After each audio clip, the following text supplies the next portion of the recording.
So, welcome and thank you for joining in time. I'm very happy to introduce to you Professor William Bill Hausdorff, who currently is the lead meningococcal vaccine development and vaccine value proposition at POT Center for Vaccine Innovation and Access.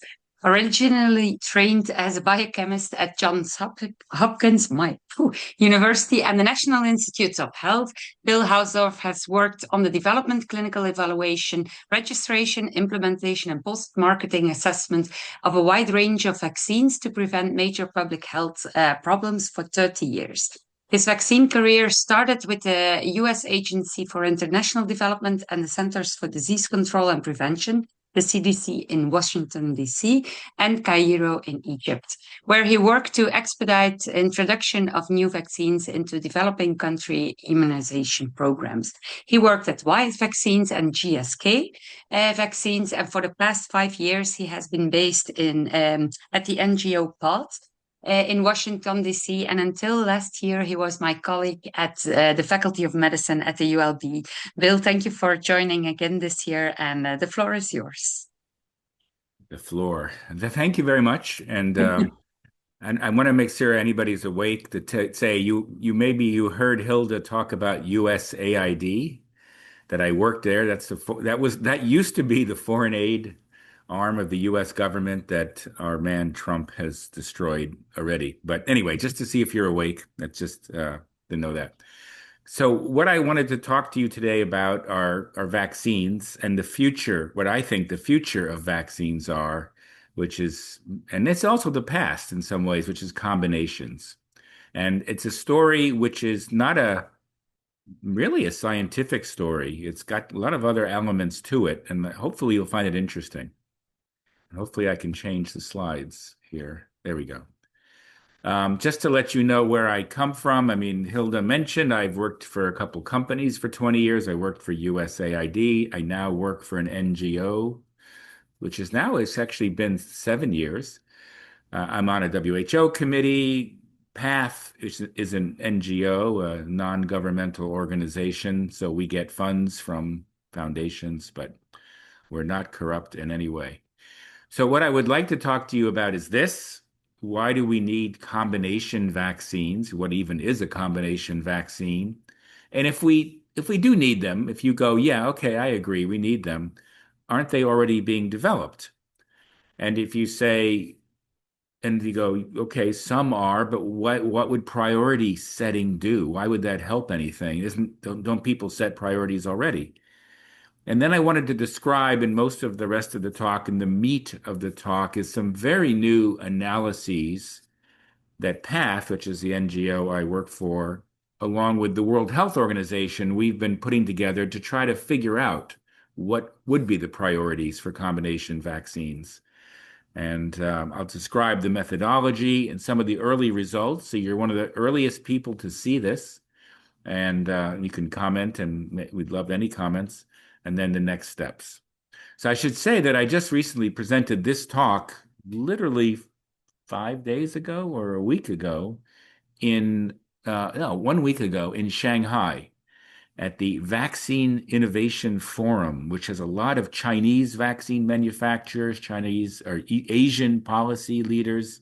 So this is a global issue, and it's quite an interesting issue. You'll see what I mean.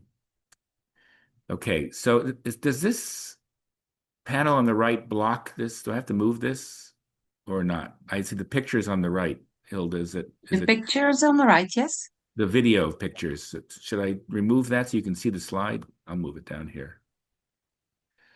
So the point of this is that vaccines, this is what the view looks like currently about vaccines, is that they're incredibly successful. They're given to an extraordinarily wide range of target populations. Back in 1984, there were vaccines given to infants and one vaccine given to newborns. 6 diseases were being prevented. That was the beginning of global immunization. And by 25 years later, you see vaccines expanding, not just to the numbers of vaccines for infants, but now there is vaccine given to mothers, tetanus, to adults, even to the elderly.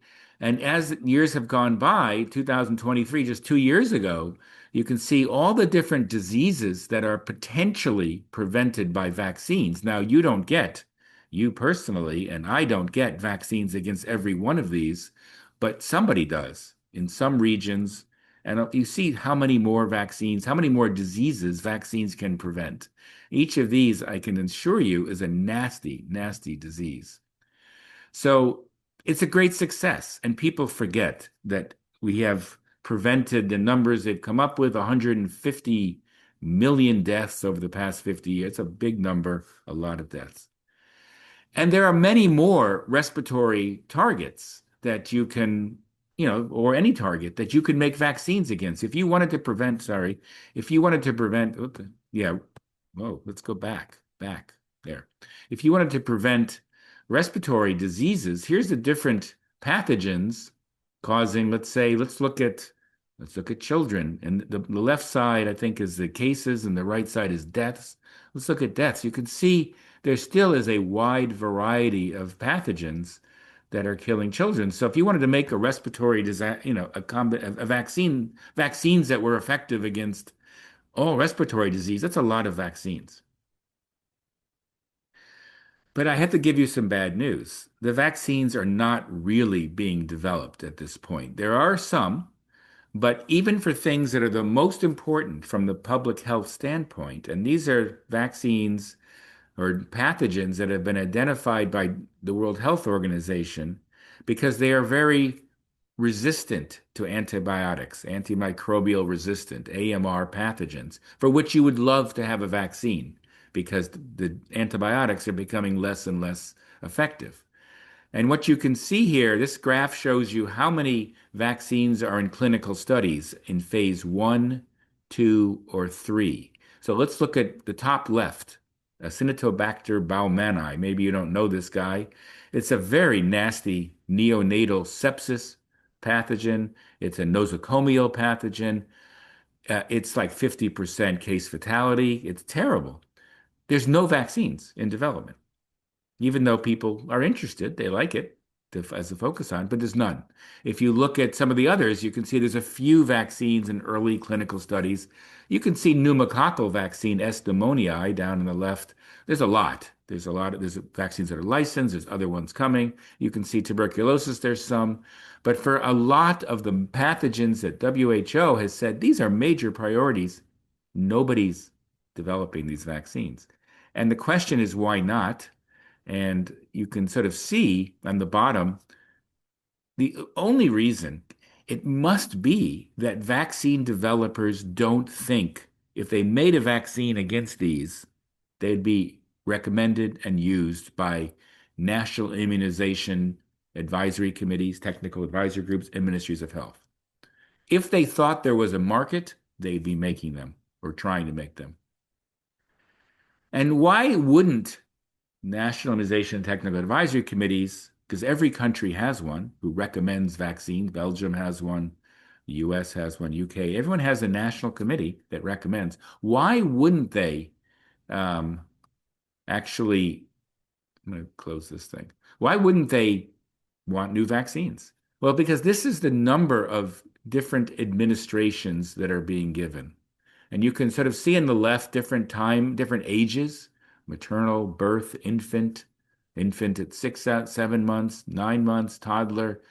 And you can see how many different vaccines are being given. Now, each box, each square is a pathogen, is a vaccine. Sometimes they're combined, and you can see like DTP, diphtheria, tetanus, pertussis. Those are combined, DTP, and sometimes combined with DTP, hepatitis B, or et cetera. So they can be one shot, but you can still see how many different separate injections are being given at single visit. Maybe you like that. I can't tell because I can't see any of you. I don't like that. I personally don't like that. As a father, I didn't like my kids getting lots of shots. I'm sure you don't. And this is a problem because not only people don't like it, but it's a lot of cost because each delivery, each syringe, storage, separate vaccines is expensive, and it's very complex. And well as people don't want it. necessarily. So there's this decreases the demand, even though the potential is so great. So what are the advantages of a combination vaccine? Combinations meaning putting vaccines against two different pathogens in a single injection or a single oral pill. What are the advantages? Well, you're going to get better compliance, better timeliness of vaccination, greater acceptability. But I don't know if you've thought about this, but one thing that you could do if you make combinations is you can now make vaccines against pathogens that are important, but that by themselves you wouldn't probably accept a vaccine just because they're not big enough to justify an extra shot or three extra injections. So you could actually include less prevalent but still important pathogens. And then something else which I'll mention because I think it's kind of interesting is you could imagine a combination. No, not now. You could imagine a combination vaccine that combined the causes of a single clinical syndrome. So, for example, ear infections. I don't know how many of you remember, but as little kids, many people get acute otitis media, ear infections. It's very painful. A lot of antibiotics are used to treat that. And there's only three major bacterial pathogens that cause otitis media, that cause severe otitis media. If you made a vaccine that combined all three, that targeted all three, you would have an otitis media, an ear infection vaccine. That could be much bigger than any individual thing. You can see other advantages of combinations, fewer syringes, packaging, fewer needle stick injuries. It takes you less time when you go to the clinic. You don't have to keep putting new vaccines in. And then the net result is a greater demand. So companies, in theory, should love to have combinations because, in theory, you now can sell much more. But, let's see, but as I said, there's few vaccines in development, and there's actually few combinations in late development. Now, there is one exception, and you will start to see this in Belgium. You're starting to see it already in Europe and the US, which is for high income markets. And PATH that I work for is mainly low and medium income. But in high income markets, you'll see combinations of adult respiratory vaccines. So, influenza with respiratory syncytial virus, with perhaps COVID, with perhaps some other human metapneumovirus, or with para-influenza virus. These are things that companies are developing. And this is for adults, for seniors, for people over 65 and people at high risk. But other than that, there aren't combinations being formed. So why not? Most people, when you say, why aren't they making more combinations? They would say, well, it's hard. It's scientifically hard to put things together. It's hard to combine different chemicals, different drugs, different vaccines, and it's hard to test that, et cetera. And that is true. There are technical obstacles to putting together very different vaccines. And I'll talk about that in a minute. Another reason, however, that people who are vaccine developers know is that if you want to license the vaccine, it's a very long process if it's a combination because they're more complex. It's long, it's expensive, maybe it's not worth it. Another issue that people have raised is it's not clear people understand the value of a combination vaccine. Really, how much does it save, not just in certain costs, but into society? And so they may be really actually underestimated. If I put these three otitis media vaccines together, what is that really worth to people, to a mother, to society? And then there's the issue of perceptions. And even though I'm saying if you had a combination, put things together, of course, people say, well, is that dangerous? Is it going to be more risky, et cetera? So it's not that everybody will clap their hands and say, this is what I want. So the perceptions have to be dealt with. And then finally, the last thing, which I'll talk about a little bit too, and maybe is really the focus, and it's maybe surprising. The vaccine world really depends on policy guidance. It really depends on these national committees saying, national advisory committees saying these are the vaccines to be used. So you can license vaccines, but doesn't mean anybody will use it. It's really these national committees, which are academics usually, who advise the ministries of health. So they're not part of the government, but they advise the government in every country, including Belgium. And they advise, you can have separate Flanders, but there's a national one in Belgium. They're the ones who are really deciding in a lot of ways what vaccines will be introduced. And in terms of combinations, they usually don't say anything. They don't say no, they just don't say yes. They don't say this is better to use the combination than to use them separately. They just say you can use it. They don't say, I want this combination. Please, developer, combine these things. They don't tell developers. So there's little guidance from the recommending bodies. And each of these issues, technical, clinical development for licensure, value understanding, perceptions, and policy guidance absence, each of these makes a vaccine developer go, what do you want me to do? Why would I invest in this? So I want to talk briefly about the technical obstacles, but then really on the policy issue. So there are technical obstacles. Vaccines are very different from each other. Some of them are more similar than others, but some of them have different adjuvants, which are chemicals, immune stimulating chemicals that would not help another vaccine. Some of them are live viruses or killed viruses. Some of them are RNA. You can't just mix them together. It can be actually quite difficult. And some of them are quite complex. They have many components. If you take a pneumococcal vaccine, which contains 13 or 20 separate, basically serotype specific vaccines, and you want to combine that with the DTP hexa, which is every child gets at birth, along with the pneumo, which has also several different components. It's very complex. However, in the last few years, there have been tremendous technical advances. And I just showed you here, I mentioned that I was just at this meeting in China. And in this meeting, when I gave this presentation, there were several Chinese developers who also presented. And you can see from different Chinese companies, some of which I never heard of, but different ways to combine vaccines chemically or platforms or actually a microneedle patch, which doesn't even have real needles, different ways to put multiple vaccines together. So I'm actually quite optimistic that it'll be possible to combine lots of vaccines. And already with mRNA, you can combine multiple vaccines pretty easily. So that I don't think is the big barrier. But I mentioned about the guidance. And I don't repeat this very much except to say when combination vaccines are licensed, they generally do not receive preferential recommendations from the WHO, SAGE, which is a global recommending group, or from national immunization. They don't say use that. And so you're a vaccine developer. So what does that say about the value, the perceived value of the combinations? It says we don't really value them.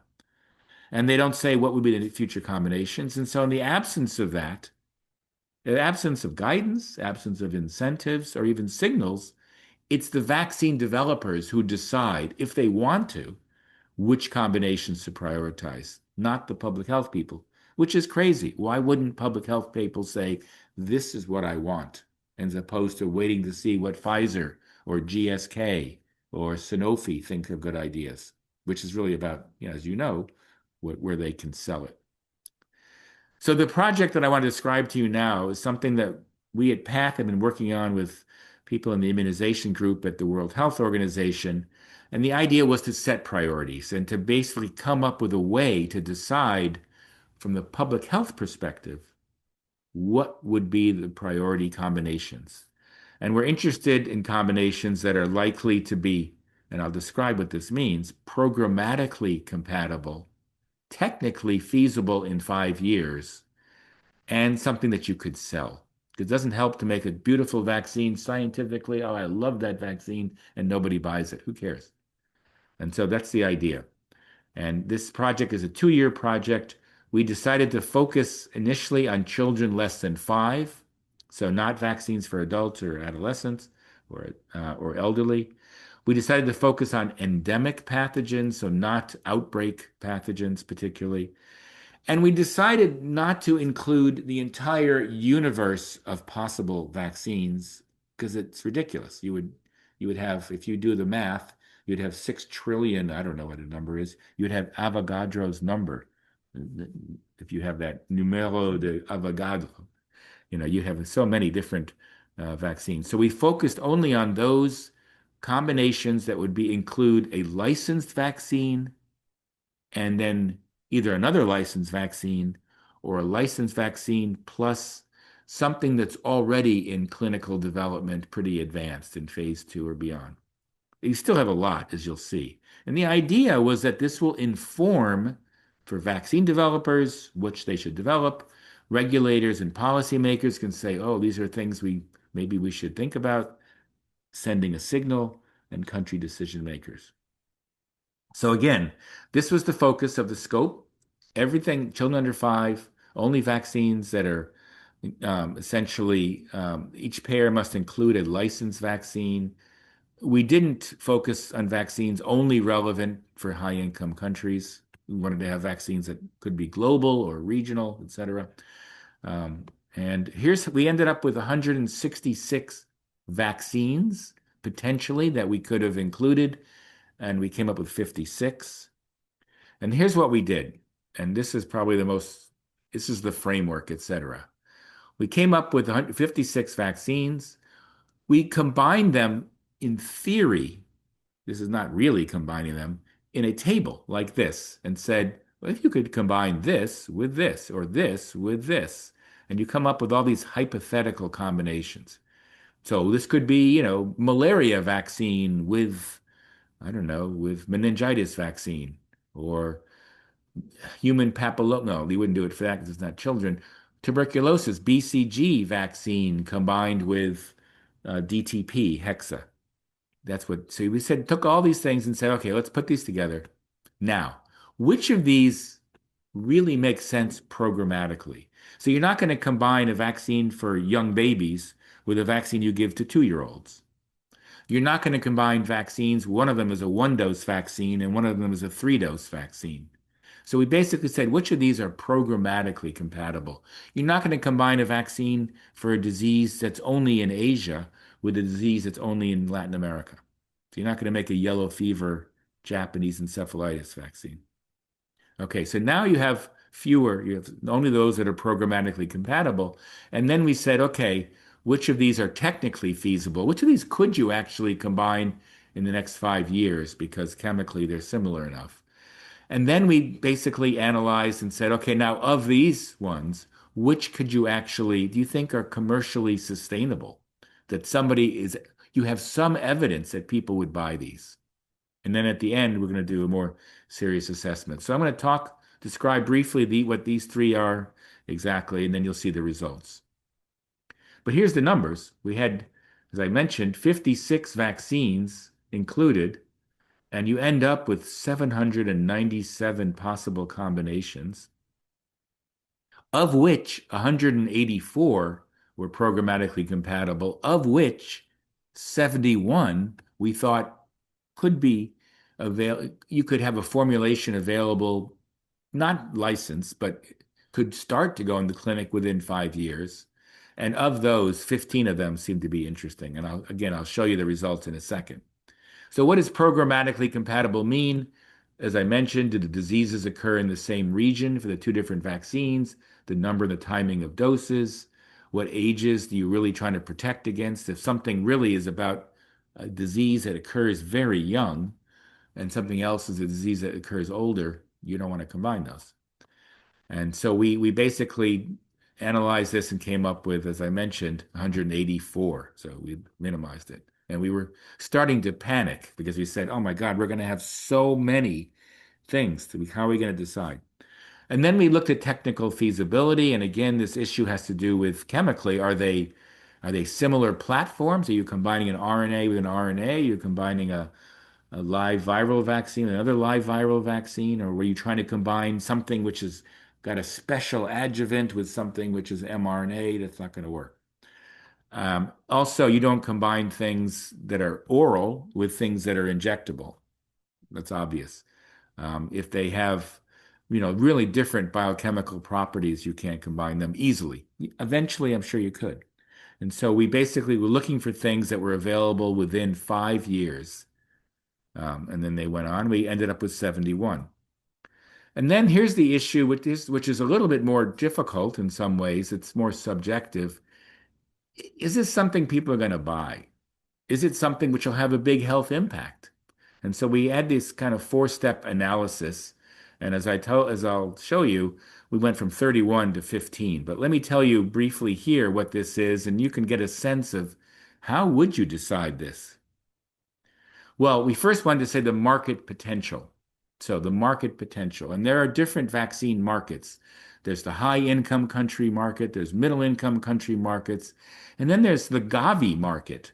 And the Gavi market, as you may know, they purchase a lot of vaccines for low income countries at a very cheap price. And they touch, and it's a lot of vaccine, a lot of doses. So if there's a Gavi market, that's interesting. But if there's no Gavi market and there's no lower income, I mean, no middle income, high income market, forget it. That combination isn't going to go anywhere. And how do we know about Gavi market for the future? Well, we know that Gavi has said we love rotavirus, for example. So if you develop a rotavirus combination, we suspect Gavi is going to pay for that, as well as high income countries, et cetera. So we dropped from our analysis those vaccines for which we didn't see a market. And we kept going for ones, at least one vaccine has high value because it's a high income country or middle income country, or the vaccines are kind of low value, but we know Gavi's interested.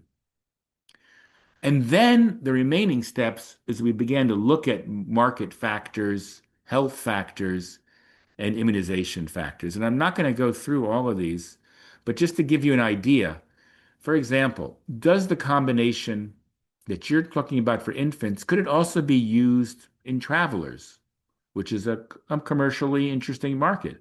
Would the military want it? Would there be older age groups? Or another question is, to make a combination, it really helps if one supplier has both components. If you have to make a deal with another company, it's very more difficult. So if a combination is more interesting, if one supplier already has both pieces. Um, Again, what do we think the use of the vaccine could be in markets? Are donors interested? So there are some vaccines because there are Gates Foundation or the Wellcome Trust or others have been putting money into it, and things like antimicrobial resistance. If the vaccine is against an antimicrobial resistant pathogen, then donors are interested. If it's against typhoid, there's an effort to prevent typhoid. Donors are interested. And then other things that you can look at besides this health, and then probability of technical regulatory success. Is it obvious that this is going to be a very difficult vaccine to prove that it works? Some vaccines, you already know they're going to work because each piece works and you put them together, they're going to work. I mean, unless you have interference. But other vaccines, you don't even know. I don't know that a norovirus vaccine will work because nobody has been able to show a norovirus vaccine, even though it's in clinical studies. No one has shown proof of concept, so that's more difficult. Other factors, health system factors, again, if there's additional disease burden prevented? I've got a vaccine against, let's say, pneumococcal. You've already got that. And I'm going to combine that with norovirus. Well, nobody is preventing norovirus right now. So that's kind of interesting. I think countries would go, well, that's some additional disease burden. So you get some points for that. Again, I mentioned disease control initiatives are interesting if they dovetail with that. And then finally, immunization factors, things like will it decrease the number of doses? So if I combine two licensed vaccines, then suddenly you have fewer doses. That's great. If I combined a licensed vaccine with an unlicensed, you don't increase the number of doses, but that's not as exciting as actually getting rid of one. There's issues about do combination vaccines, are they actually being used? And do the individual components, are they currently being used? So if I say I want to combine meningococcal B vaccine with pneumococcal, you go, well, everybody's using pneumococcal vaccine, but most countries are not using meningococcal B vaccines in young infants. So that's maybe not that interesting. Countries that are using it, I can't remember what Belgium is doing, but the Netherlands has used it for years in adolescents, and maybe Belgium has started. But still, you don't want to combine an adolescent vaccine with an infant. So that would be a combination that's not interesting. And here's the results. I know you've been waiting for this. You've been going, give me the results. Stop talking about the methods. Here's the answers. If I don't know how many of you are vaccine interested people, but you can see hexavalent vaccine combined with an injectable rota. Currently, rota virus is an oral, but people are working on injectables. People that had a very high score. You can see measles, rubella with yellow fever in Africa and in the Americas would be a big deal. Meningococcal vaccine. So these are 5 different meningococcal serogroups that are already in one single vaccine, combined with a typhoid vaccine would be very interesting. Not Europe, because you don't have typhoid, or US, but in most of the rest of the world.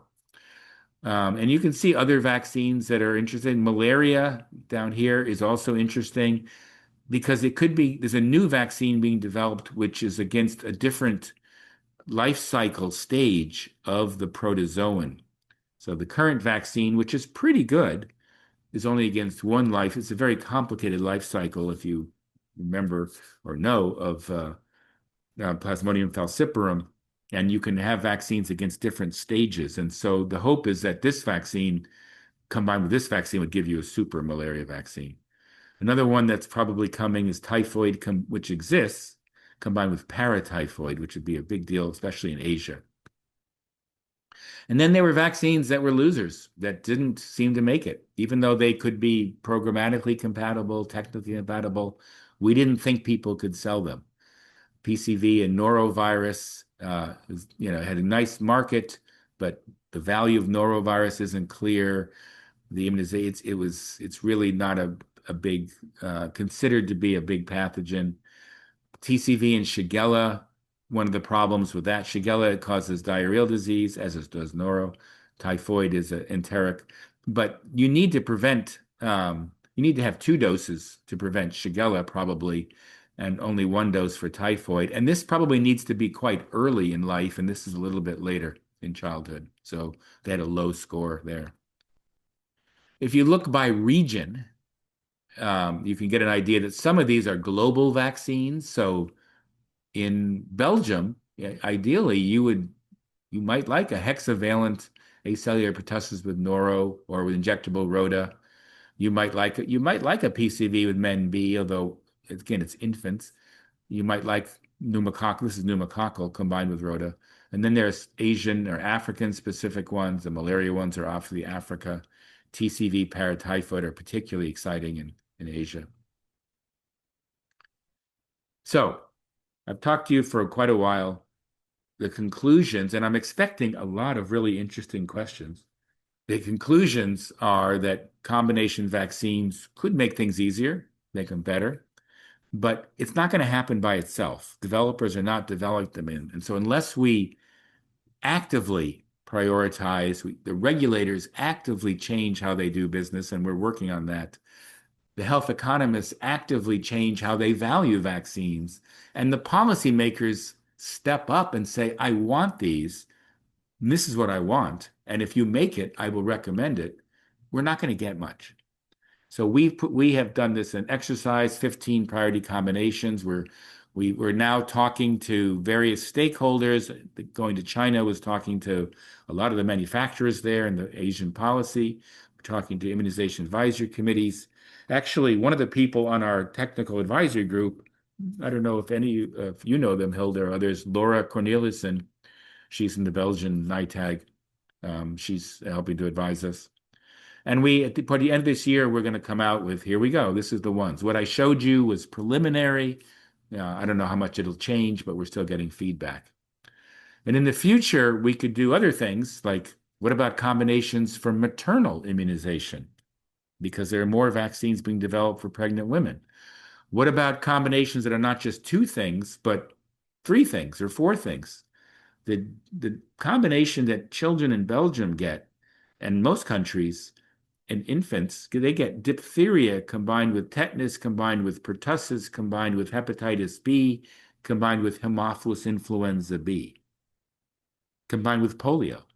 That's a lot. That's a combination. What if you took that? That's a higher order one. What if we did that and combined it with PCV and combined it with it? You could also think about what if you just assumed anything could be combined and there's no technical filter. And then finally, you can do all this. You can have big thoughts. You can write nice papers. You can issue reports, but you really want to know, are they going to be used? And you need to actually do, sometimes they call it market research, but really ask people in countries, stakeholders, would you use this? Do you want this if we can make it? So with that, I think I'll end and let you know that there's been a number of people involved, that the World Health Organization and where I work at PATH, we have an expert consultant, and Gates is funding this. So thank you. Thank you. Thank you so much. Maybe, yeah, maybe it's okay to stop sharing your screen so I see you a little bit bigger. Are there any questions from the students? I don't see them. You know there are questions, Hilda. I know they're very shy, very timid students, but I know some of them have questions. I believe they do. And I see in the question box, there's a question. I see something. Yes, Ghana, please. Thank you for being active, Ghana. So What's your question, Ghana? she will she's now promoted to become a panelist and then she can Oh, okay. put on her camera and Yes, I just need 1 second to promote her as a panelist. okay. It's Isabel. And she will join. Great.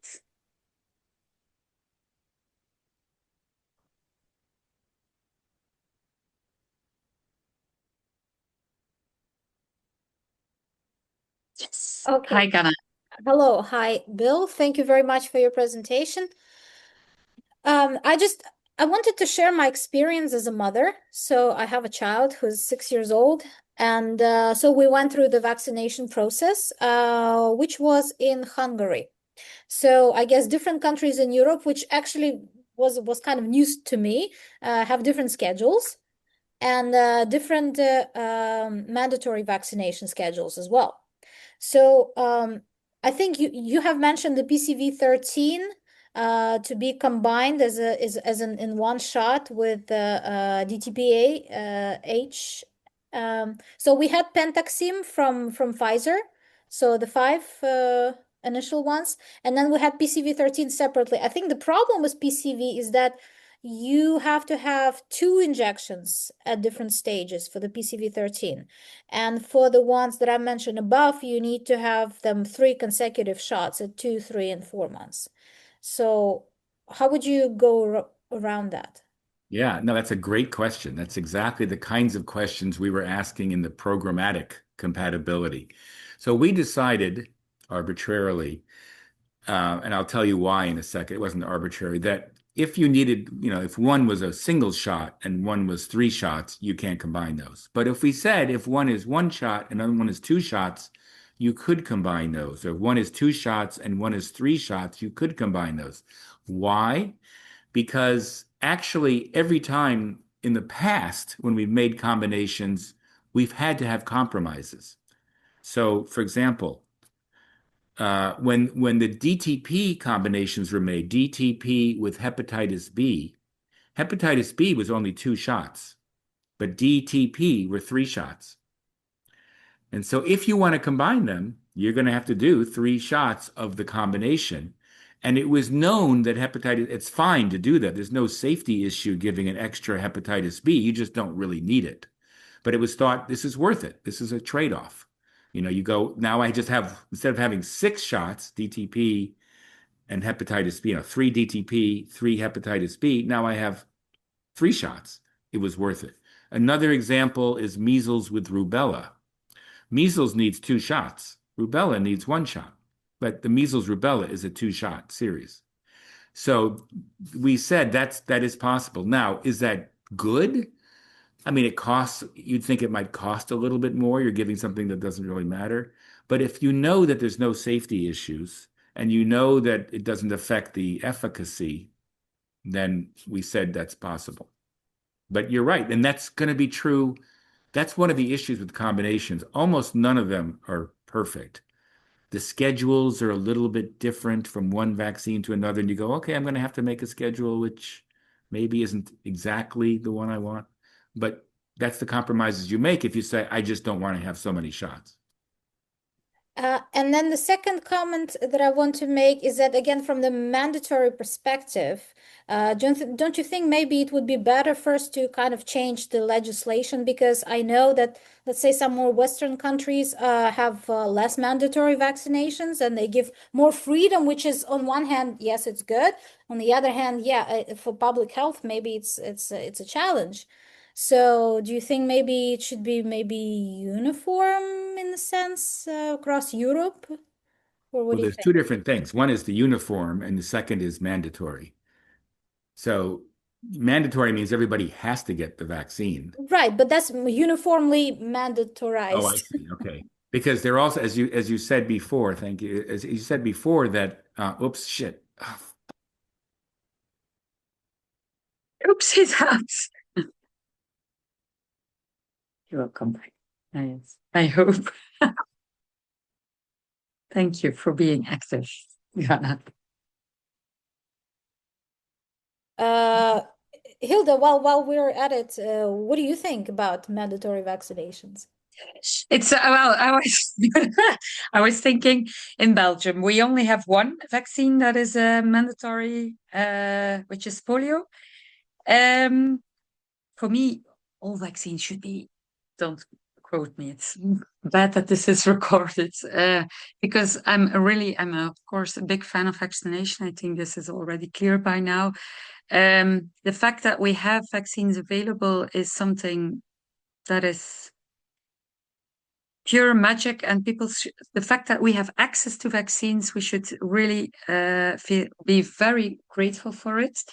For me, it makes sense really to make vaccination maybe well. This is a real surprise, what you're saying that only one vaccine is mandatory. In Like, for Belgium, example, yes, the polio. again, in Hungary, all of the ones that I have mentioned are mandatory.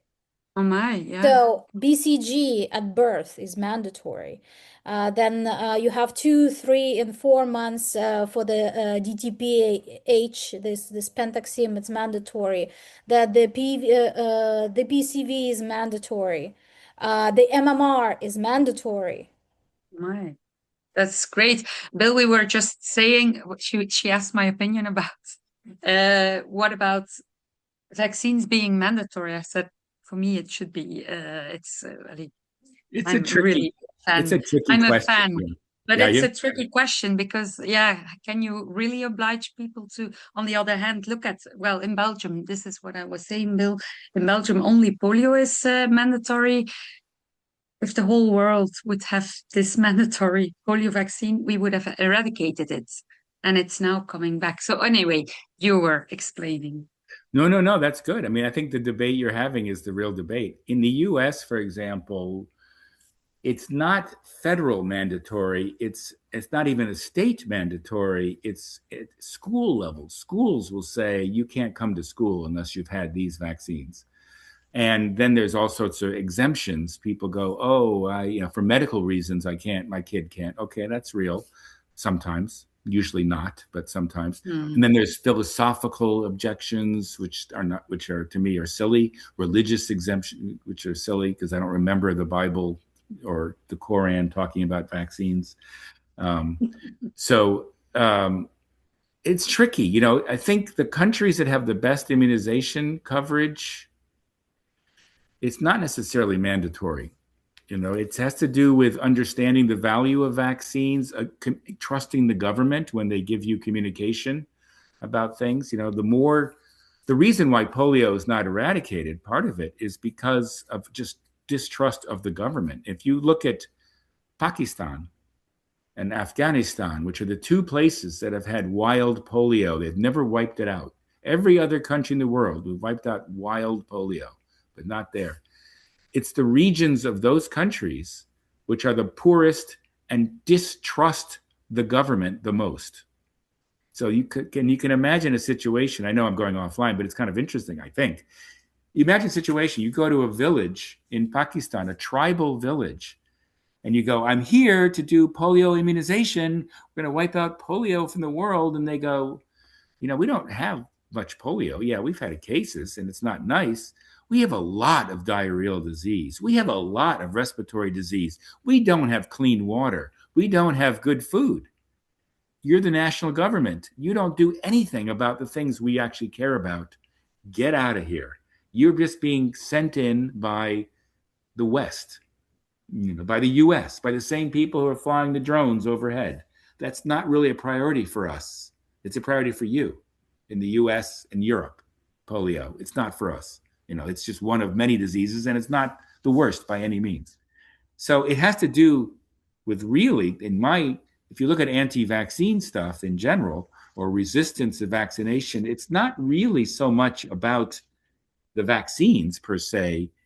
I don't like what happened with COVID. I don't like the rules you put in. So therefore I don't like, COVID vaccines, So anyway, I'm not sure what I think, to be honest with you, Ghana, about the mandating. I think it may really depend on the situation, the country. Some places, I don't know, in Scandinavia, for example, which generally, like Norway, Sweden, Denmark, generally have done pretty well with the anti-vaccine crowd.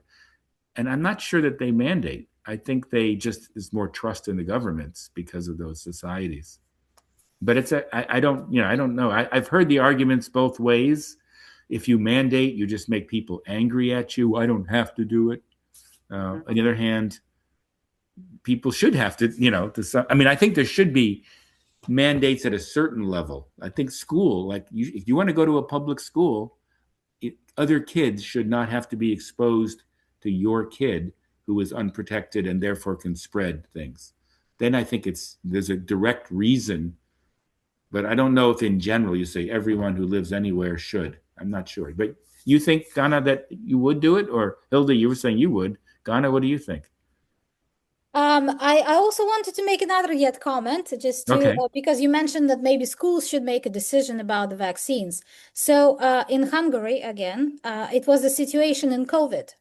So my university, which is a medical university, Semmelweis, they did exactly that. They said you cannot enter courses if you are not vaccinated. Now, the problem was that at the time, for example, there were not too many vaccines available on the market. So we had 3 different vaccines. There was a Sputnik, which was from Russia. There was the one from China. I don't remember which one. And then there was the one from England, the AstraZeneca. Yeah. It was so mRNA at the time, it was kind of retained for important people, I guess. And everyone else were left with those 3 choices. Now, so what do you choose? What do you do?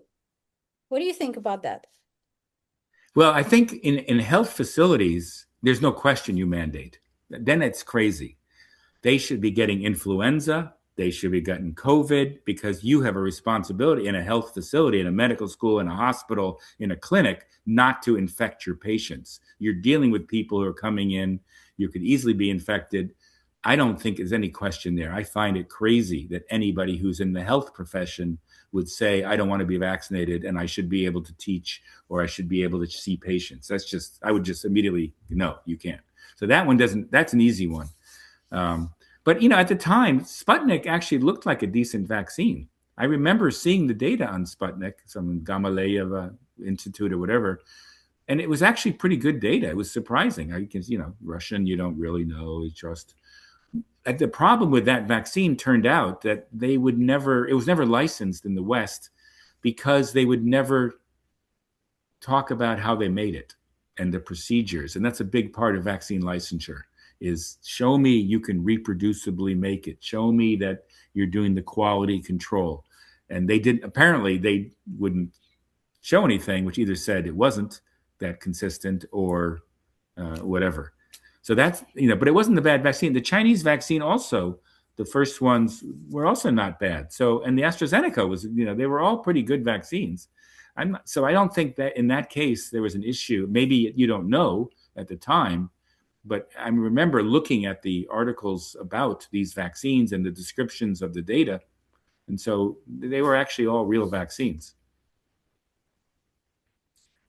But I guess the school thing may also depend on the country, and how much autonomy schools have, public schools, for example, in one country versus another. In the US, it's very local control. States are the ones who control education, and it's even districts that control. But in Belgium, it's not going to be like that. It's going to be much more, maybe it's a province, the region. And even within that, I don't know how much. So and in Hungary, I don't know the actual elementary school level, the young daycare, the creches, to what extent you can harmonize. They are harmonized. So it may just end up being, you have to just regulate it at the level. But I think the understanding diseases is the key with the vaccine stuff. You have to say, it's not about the vaccine, it's about what you're trying to prevent. You have to start with that. People have to be convinced the disease matters. If you don't believe COVID is really very serious, then why would you get a vaccine? If you don't remember, as I remember, and I'm sure everybody remember, if you think about it, the trucks, the lorries laden with dead bodies in New York City, I remember this, or in Milan, they were full of dead bodies in the early days of COVID. If you don't remember that, if you don't think that was real, then why would you get a vaccine? So I think that's my point. I think was more about the manufacturing. So you have those three choices. Okay, so for example, I knew the background. I could read because of my background. I could understand, what's the manufacturing in those three vaccines we're going into. But from the public's perspective, you're faced with those choices. What do you choose? How do you choose? Yeah. By the country you like? By what? By the name you like? Sputnik. Oh, I heard that somewhere in the 80s, So I don't know,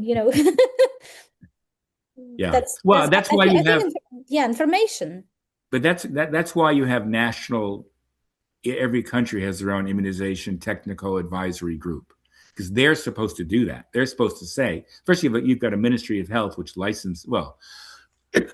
have an EMA, which usually licenses the vaccines. I'm not sure that the Russian one might, maybe in this case, it was kind of different because it was an emergency. So nobody was really licensed. They were all provisional license. It was different. But then you also have these advisory committees, which are supposed to be from the country, academics, infectious disease experts, vaccination experts, policy people saying, yes, everybody should get one of these three. Or if they really think there's a difference, say they should get this one and not this one. So that's what you're supposed to have. How would anybody know? How would your average, Bogdan know anything, right? It's like, I don't know. So that's my view. But you have to talk about the value of, what's the disease. And I think also, just to mention, with COVID, one of the big problems, I think, was the vaccines were sold as being, they're going to end COVID. We're going to wipe it out. We're going to wipe out all COVID. There'll be no COVID. You get the vaccine, you won't have any disease. That wasn't the case. A, you couldn't wipe it out. And B, they were very effective against severe disease, very, very effective, hospitalized disease, but they were not great against the mild disease. And unfortunately, in the US, and I think a lot of countries, the messaging wasn't there to say, it's really about preventing you from going to the hospital, preventing you from dying. You may still get a cold, you may still get respiratory things. That message wasn't very well transmitted. And the result was, and we're going to wipe out the disease. The result was people go, I don't believe you. You said it was I had a vaccine and look, I still got COVID, right? So I think the messaging was really poor. Is there anyone else in that world of virtual world out there who has a question or a comment? I don't see any questions. No, indeed, Isabel confirms. Bella, I want to thank you. You can stay for Celine's talk. Sure, absolutely. Be welcome, be my guest. But I want to thank you and let me know when you're in Belgium. Okay, thank you. Thank you very Thank much, you, Bill. everybody. Bye-bye. And then we have Thank our you. last speaker of this year's program, which is Celine Franquesa. She has been serving as a project manager for the Mini Lab project at Médecins Sans Frontières, MSF, in France since January 21.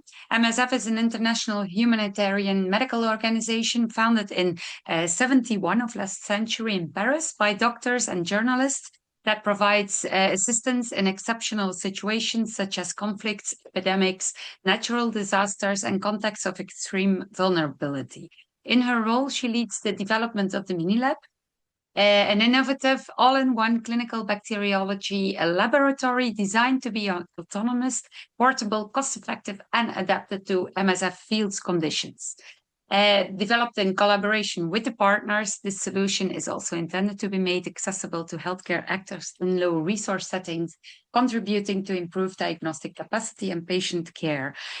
Selina, I already introduced very briefly the idea of the mini lab, but I'm very, very happy that you're here with us to explain this incredibly important project.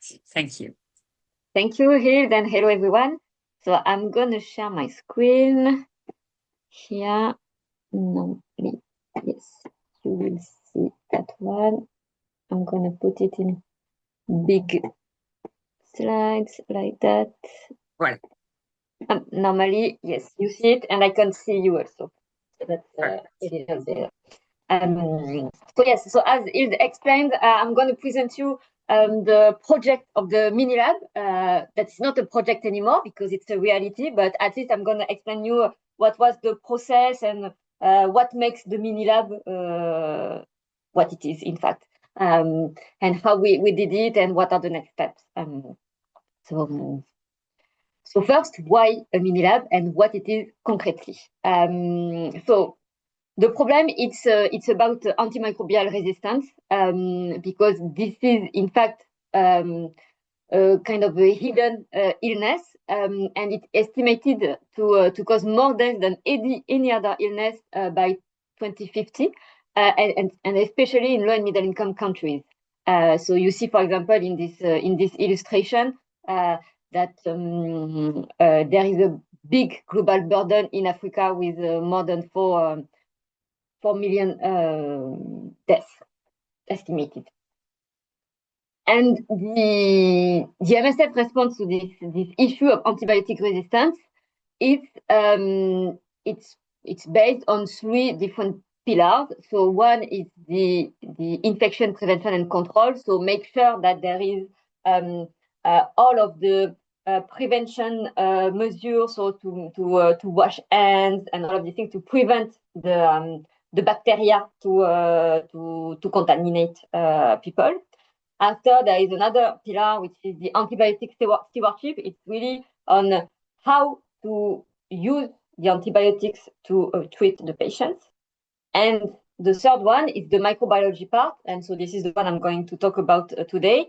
Is in fact, if you have an infection, a bacterial infection, you need to have a microbiology lab to be able to identify which type of bacteria you have when you are sick, and also if this bacteria has a resistance or not to some of the common antibiotics that are used in the hospital where you are. And in fact, MSF, we are present so in different parts of the world, but you know, a lot of our intervention are in sub-Saharan African countries. And in fact, what we saw is that within years, really a rise of antibiotic resistance in these settings. And in fact, this antibiotic resistance, it puts patients at risk, and also it jeopardizes our medical activities, because in fact, if you don't have access to microbiology, in fact, you treat your patients a little blind. You are blind because in fact you don't know, you just suppose, so you give them some really wide range antibiotics. If it works, that's great, but sometimes it does not work. And the issue is that, in fact, in these settings, there were no or really few access to microbiology. And in fact, it's the only way to be able to identify the bacteria and also to survey the resistance. And what I forgot to say is that, in fact, why it's important is because, in fact, when you have a bacteria in your blood, it can be really dangerous, and in fact, your health can be well, you can really it can be really dangerous for you because it can rapidly evolve into sepsis, which is a really which can cause to death at the end. And so, why implementing a clinical microbiology laboratory is challenging? Because in fact, in MSF also, what I forgot to say is that we are present at the capital level in these countries, but usually most of our projects, they are in district level. So in areas that are, some of them at least, they are remote areas and they are not close to the capital. And so in fact, in this part of the world, there were different challenges. So there are weak laboratory infrastructure. So there can be some issues in terms of power supply, climate, humidity, dust control, and also the methods that are used in our European countries, let's say, they are costly and they are really not adapted to these settings.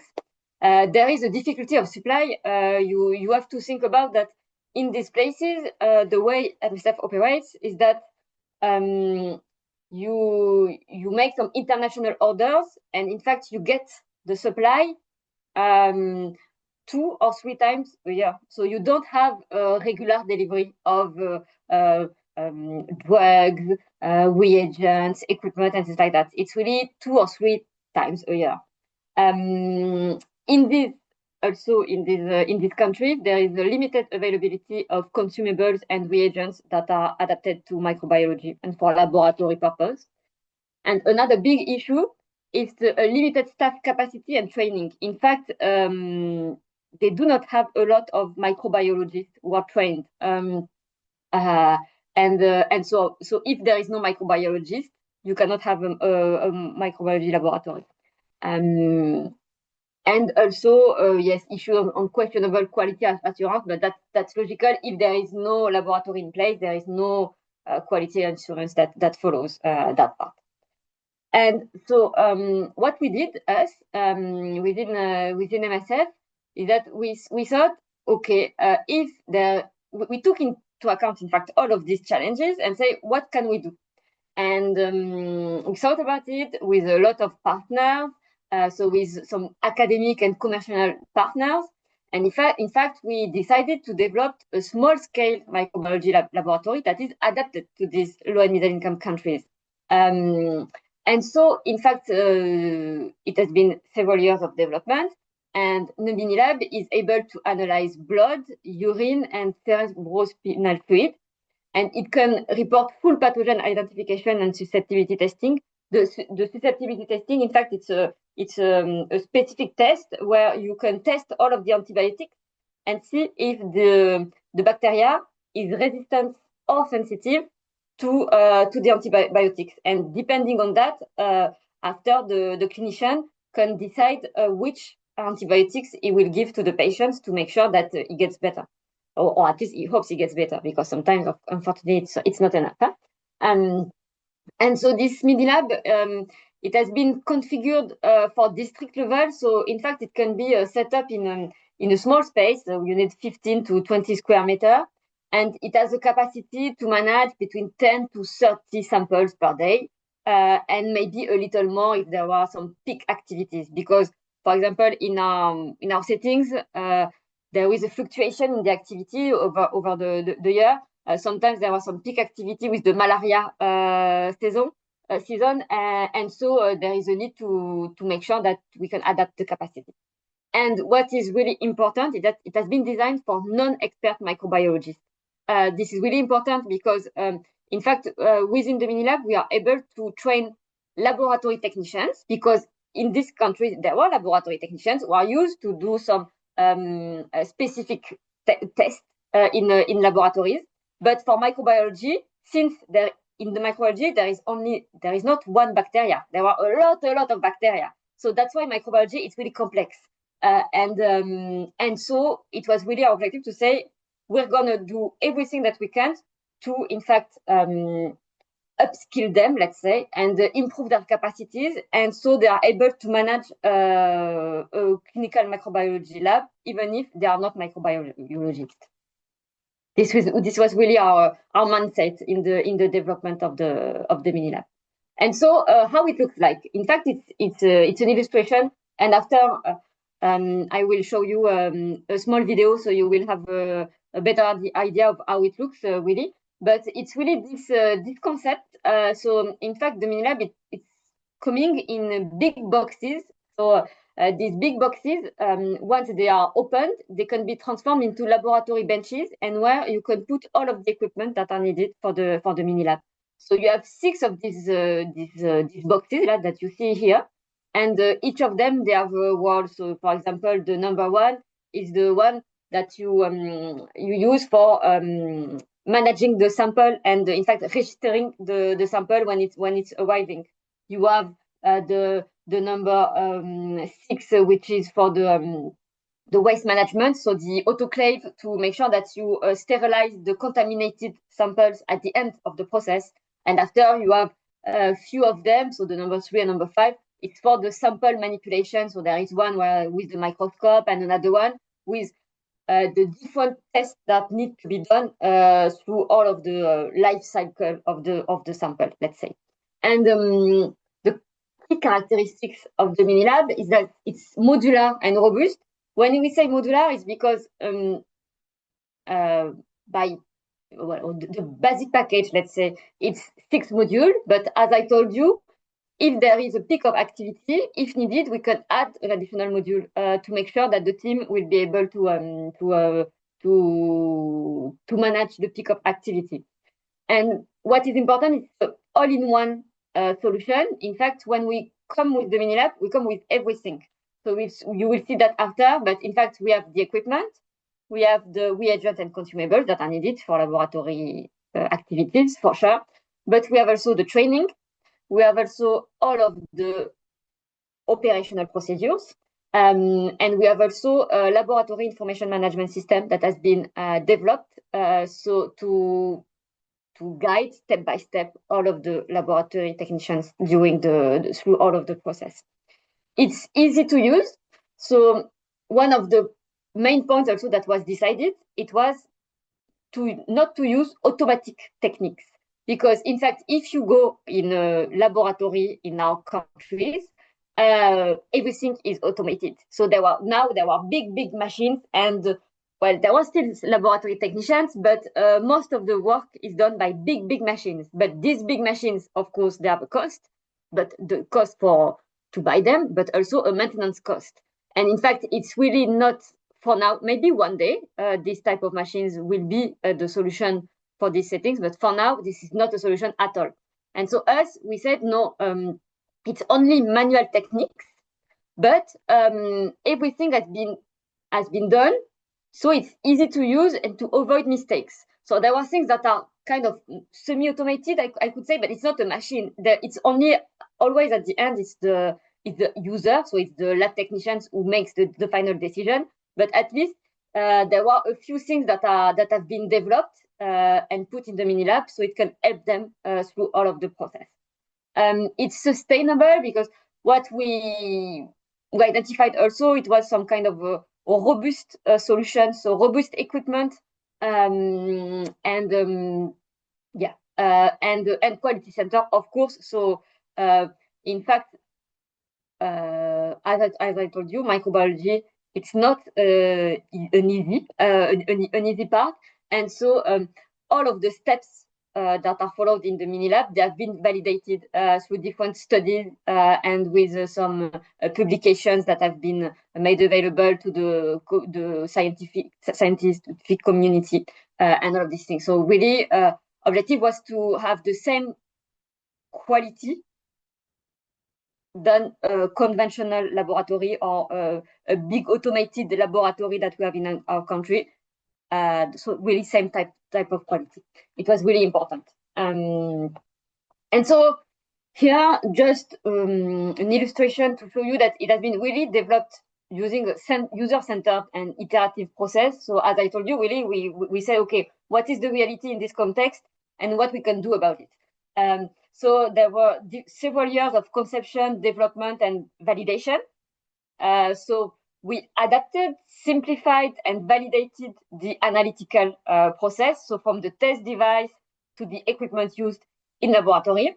And for that, with that, we did a lot of knowledge capitalization. So, you know, more than 15 target product profiles, different market reviews, literature reviews, and also 8 validation studies, as I was talking to you about, you know, in laboratory. So first was laboratory part. So all of the steps in laboratory. And after, we put that all together and built a real prototype of the mini lab. And we tested in 2 different settings. So first, it was tested in for the first field pilot in Haiti. So in that case, it was the mini lab that was tested, and the samples, they were, well, the results, they were compared with a microbiology laboratory that was already present in the same area. So we were able to compare that. Based on that, we made some improvement, modification, etc. like that, and we arrived to have a second version of our prototype that we tested, field tested in Carnot. So it's in Central African Republic, 8 hours of flight from Bangui. So you have an idea. And it was really tested there as a routine lab because there was nothing. In fact, in Central African Republic, microbiology is only available in Bangui, in the capital. And after, everywhere else in the country, nothing in terms of microbiology. And after, while we were testing and validating our prototype, we were also working on the external interest because it was always what we had in mind to say, okay, what we are doing, it's first for MSF context, because we know in the reality where we are in the hospitals where we are treating our patients, there is a need in some of these hospitals, but we know also that in fact, outside MSF, there is also a need in this country. And it was always the idea to say, let's think about on how we could make this solution once it's validated within MSF to make it available outside MSF. So it's the externalization part that I will talk to you about at the end of the presentation. So here you have a few pictures of the different phases that we have done. The key figures of the project. So it was 5 years of development from the conception to the deployment part. More than 5 million of budget at the end, so it was a lot. More than 350 standard operating procedures, training modules, and bench aid. Really, we did a lot of illustration to facilitate the work and a better understanding and ownership of the mini lab by the lab technicians. And the project team, on average, we were between 5 to 6 persons in the project team, but through the different years, 18 persons were part of the project team, but more than 100 people involved in MSF movement and outside.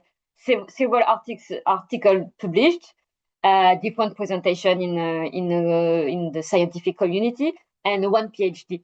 It's Baptiste who is here, who did his PhD on the mini lab. And here you have a few pictures of the trainings who happened in Belgium. But so in Belgium it was for the trainers, and after here it's in South Sudan with Maritia was an implementer where we implemented a mini lab in Awil. Here it was the day where they opened it. There it was the team at the time at MSF Logistic preparing the first prototype before leaving to Haiti. Here it was part of the team where we were debriefing at the end of the project. So yeah, it was a really nice project and long project. And so at the end now, the documentation, it has been developed and it's accessible within MSF movement. So in our SharePoint, in MSF, we are working with SharePoint. And so all of the documentation is accessible there. And we have some e-learning also available in Tembo. And what makes the mini lab really unique and adapted to low and resource settings? So there are 5 aspects, and after I will show you a slide for each of them. So one, it's really this concept of this box bench. They can be so this box that can be transformed into laboratory benches, so they can be used to protect and transport the equipment. After the adaptation, simplification of the analytical process, a lot of illustration to guide with all of the technicians with pictogram, signposting, etc. A lot of documentation and training adapted for the lab technician, and a laboratory information management system. So here you can better see how it looks like. So, we try to think about everything. So, for example, these box benches, so they, when you open them after they transform into laboratory benches, in fact, for the size, one of our constraints was, okay, it needs to fit in standard palettes that are used in everywhere in the world. So you can see that, in fact, the 2 boxes, they are fitting on one palette. It was one of the constraints, for example. And so they are transportable by 2 to 3 persons. They can be attached in a container or in a truck or in plane. It was really the objective. It can be transported to the final destination. It's made in plastic with a rotomolding solution. It's resistant to impact, and it's easy to clean also. And what we have done is that we have also integrated the lighting and the electricity. So there is everything is already there, and so you only need to put the equipment, to plug it, and it's working.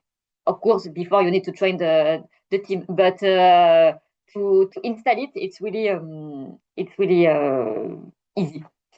After we adapted and simplified the lab process workflow, so I won't show you everything, but just here, this is all of the analytical process, so from the collection, so when you take the blood from the patients with SIT, to the transportation, reception, all of the analytical phase, and after the post-analytical phase with the final result and the strain preservation. And so, but we made different choices. For example, for when you need to analyze a blood sample from a patient, in fact, you put it in a bottle where there is a specific media, and if there is some bacteria, they will grow in these bottles. And in fact, there were some bottles that have been chosen because they were cheap, but in fact they also had long shelf life. This is a thing really important also for the mini lab, because in microbiology sometimes it's difficult to find reagents that have longer shelf life.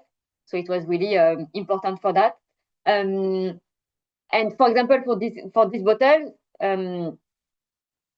in our countries, in Belgium, in France,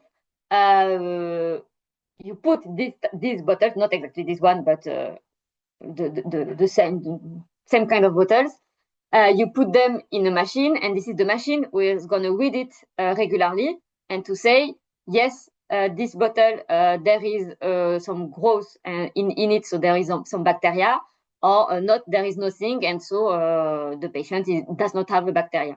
But in fact, no, it's you see it by eye. So in fact, you see it because the media and the liquid inside the bottle will become blurry. And for that, in fact, we developed with a manufacturer, with a partner, a small viewer box with some light to be able to better see if is the liquid clear or not.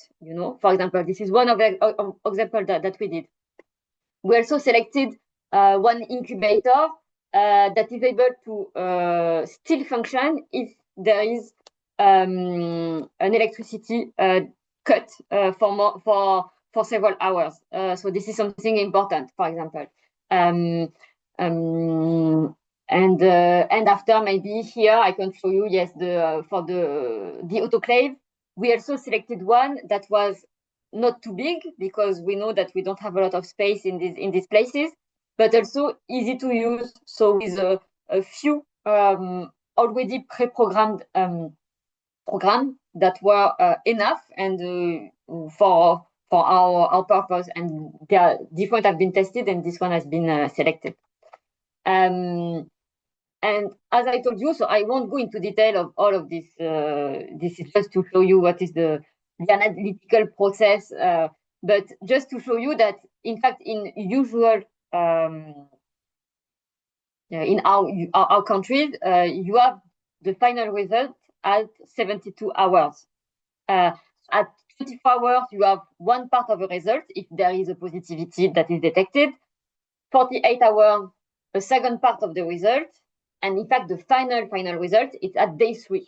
And it was really important for us to follow the same logic. So here you see at day 1, you have a preliminary report with the detection, so some information.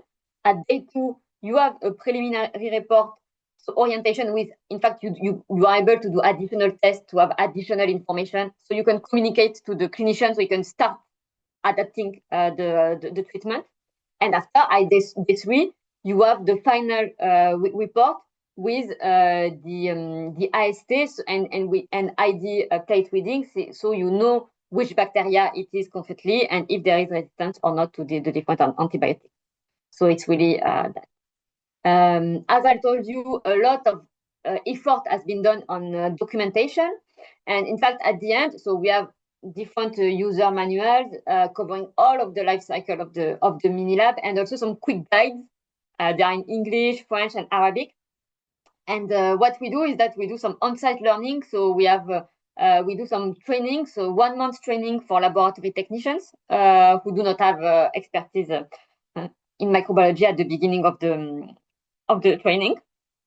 And after, in fact, to run a mini lab, usually there is 3 lab technicians, and one of them will be identified as a supervisor. So generally what we do a kind of a written test before, and we see which one has the best capabilities. And in that case, the one who has the best capabilities is the one who will become supervisor. So he will have additional training, because he will be the one who will validate the results. And of course, we do also some trainings for the sample collection and for the clinicians, because it's important to avoid contamination of the samples. So this is really important to train the nurses. And yes, and distance learning I will be told you about. And what we did also, the mini lab, if there is no access to electricity, to internet and things like that, it can work without the mini limbs that we have developed, without the software. So there are still paper procedures, backup procedures that are available. But that's true that if you have the mini limbs, it's easier, because there are things that are you can easily find the result and things like that. So it's really software that we have developed in-house with the help of a provider. It's really step by step, and it's accessible to non-experts. And everything has been done to assist the technician. So, for example, here you see it's the identification plate. So, in fact, depending on the type of bacteria, the colors will change. In fact, in this plate. And in fact, you can put the result in the limbs, so you can click on the picture that you take, and after you indicate the color. So there are different things that have been done, and a lot of validation and check have been done by our microbiologist experts within MSF, and we had a scientific committee with our microbiologists, but also microbiologists from all over the world. And they agreed on the different expert rules that needed to be there in the mini limbs to make sure that no mistakes were done. Here, this is a few pictures of some mini lab components that have been tested by LHB-ULB in Goma in 2022. And maybe I can show you the video, so it will be more, but maybe I don't know if you will hear the sound, so I will just reshare, maybe. Okay, partager l'audio, that's better. Like that, like that, like that.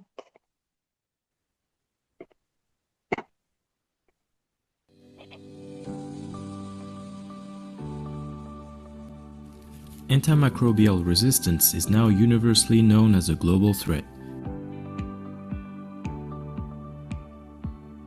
To tackle this problem, MSF's strategy is based on 3 pillars: improving infection prevention and control, antibiotic stewardship, and strengthening clinical bacteriology laboratory capacity in the field. In this context, MSF has developed a mini lab in collaboration with other partners to help achieve its objectives. What is the mini lab?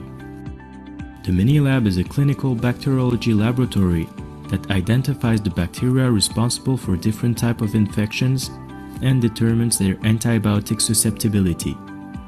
It is intended to improve the quality of patient care, contribute to surveillance of antibiotic resistance in remote areas, and detect the emergence of bacterial resistance to antibiotics. It takes 4 to 6 months between the order of the mini lab until its arrival in the field. The implementer can then deploy the mini lab on site and start the rollout, which lasts 4 to 6 months. The deployment is coordinated with infection prevention and control and antibiotic stewardship interventions. The mini lab has an integrated quality management system including procedures, training, and a specific software. It is assembled and prepared in Bordeaux by MSF Logistic and its partners. The mini lab arrives in the field with 6 modules containing all the equipment necessary for its installation. These modules are then unfolded into laboratory benches. Let's now follow how a blood culture is processed in the mini lab. First, following MSF protocols, the doctor can decide to prescribe a blood culture to a patient. He then fills in the blood culture request form. The medical staff collects the blood culture request form and the blood collection kit, and then head to the patient to be sampled. He proceeds with the requested blood collection, then completes the request form before heading to the mini lab. The nurse gives the sampling kit to one of the lab technicians. As mentioned earlier, the concept of the mini lab is mainly based on the presence of 6 modules, each with a specific use. First of all, here's the module 1. This is an administrative module mainly used for the reception and registration of samples and the issue of analysis reports. For example, this is where you open the kit and take out the pouch containing the bottle and register the sample in the mini-LIMS, which is the laboratory's information management system. We now move on to the module 2, which is mainly used for gram staining. The third module is the technical area of the mini-lab, where all biological samples are manipulated. This is where some of the inoculated samples will be analyzed. The incubators are installed on the module 4, as well as the light box to read the blood culture bottles. The analysis continues then on the module 5. This module will allow, amongst other things, to read gram stains under the microscope and to read identification and antibiogram panels.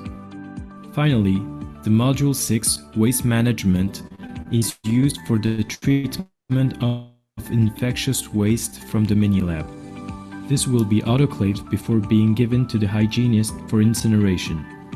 All the results are entered into the mini LIMS, and once all the analysis has been carried out, an analysis report is published after being validated by the supervisor. This report is then printed and hand it over to the doctor in charge in order for him to decide how to best treat his patient.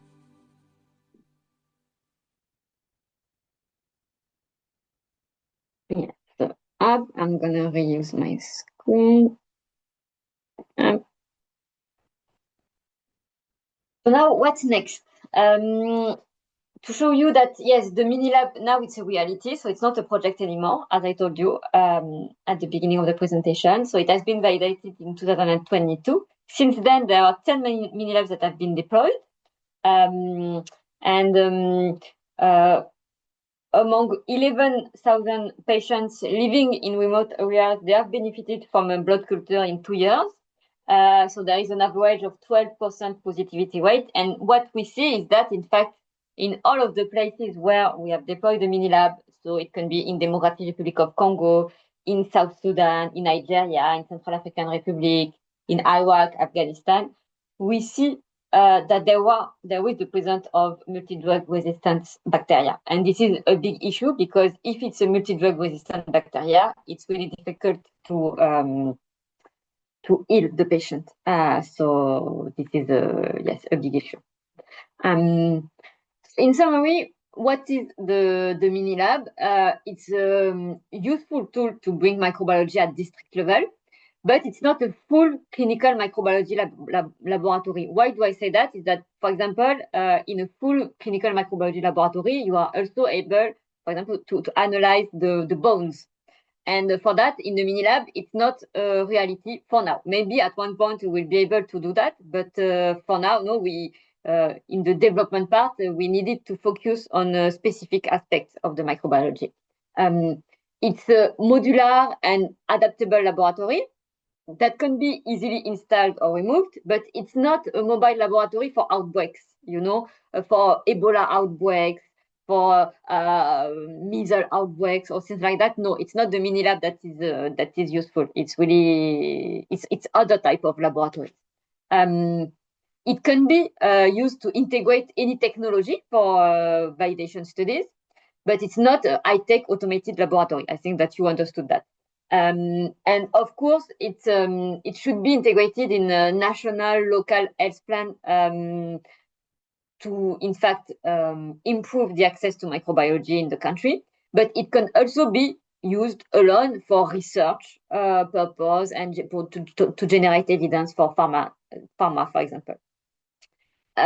So it's not a one-for-all solution for the lack of microbiology on site. In fact, in fact, when we bring the mini lab, we don't bring only the mini lab. In fact, what we want to do and what we try to do always is to work with our colleagues on the IPC and antibiotic stewardship part, because it's really all of these pillars that makes a good result, in fact, for the patient. So if you have a good laboratory, but in fact that the clinicians, they do not know how to use the result of the mini lab, it's not useful, in fact.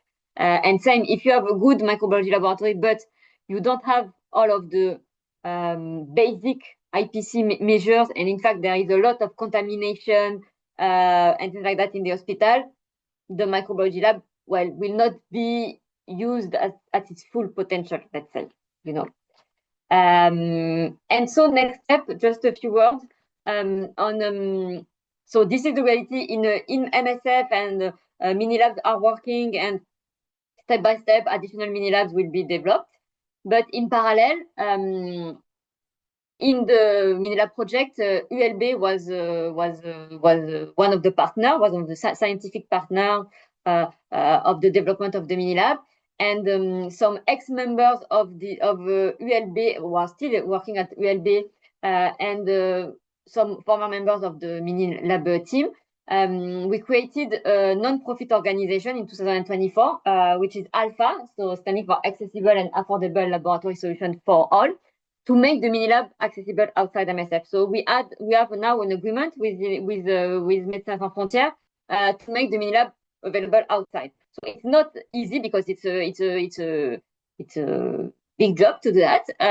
But we really want to make this solution available outside MSF, and hopefully this year we will deploy the first mini lab outside the MSF in Montserrat in the Caribbean island, which is a small island, and they really have a need in terms of microbiology, and mini lab seems to be the suitable solution. So hopefully the first one and the next one to come in the coming years. And I think I would stop so you can have some questions. Thank you so much, Celine, for explaining this wonderful, well, indeed, no longer project. I saw that a question appearing, but I'm not sure whether Julie is here. Yes, great. Yes, Hi. I'm here. Yes, thank you for the presentation. It's really nice to see what you are doing. But I was wondering, how long does the mini lab stay at the same place? Is it meant to be there permanently, or? Well, there can be different solutions. So for now, until now, the mini lab, once it's installed, it's supposed to stay well in the place where we are for now. It will stay permanently, and after, so for now it's the case. But what it can be also a possibility is that mini lab can be a first solution, and after, once the lab technicians, they are feeling comfortable with microbiology and things like that, on top of that, you can build on and maybe add additional machines, automated machines, and things like that. So this is a possibility. But also, what we have in mind, so for now, it has not been used for that, but it could be used for surveillance purpose. And so, for example, of course, for that, you need to have a trained team that is following the mini lab, but the mini lab could be installed in one place for 3 months, for example, to get an idea of what is the resistance in terms of bacteria happening in the area, and after move in another area of the country, and in another area of the country, every 3 months or every 6 months. This is a possibility, because for that you can repack everything in the boxes and put it in a truck and go somewhere else. But in that case, to be efficient, you need to have the team that is following also the mini lab, because if not, it means that you need to have each time that you implement or install a mini lab, you need to train the team, and it takes several months. So, but yes, there is these two possibilities.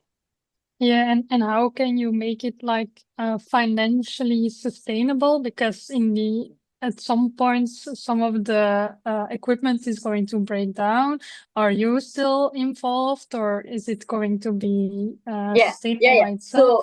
So for MSF, in fact, well, what we decided is for the equipment part, everything has been chosen with low maintenance needed, and really who have a long shelf life. So and if there are some issues, there is some technical support from the biomed engineers in our hospital. So this is something good.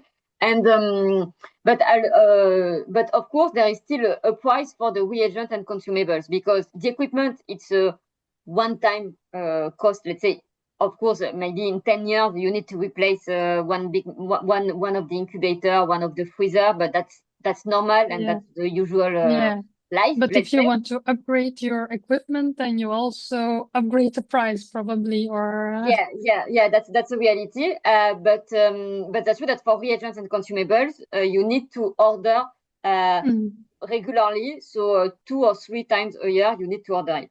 And this is one part that we are working on with the Alpha team, but it will take some time, because for now we are a small team, but we hope that we can decrease the cost of the reagents and consumables, because the microbiology, it's not 1 or 2 tests. It's a lot. In fact, if you take all of the list of the reagents and consumables that are in the mini lab, it's more than 100 items, and so for now the strategy is to say, if we supply everything in Europe with some of our partners, and we ship everything into the final destination.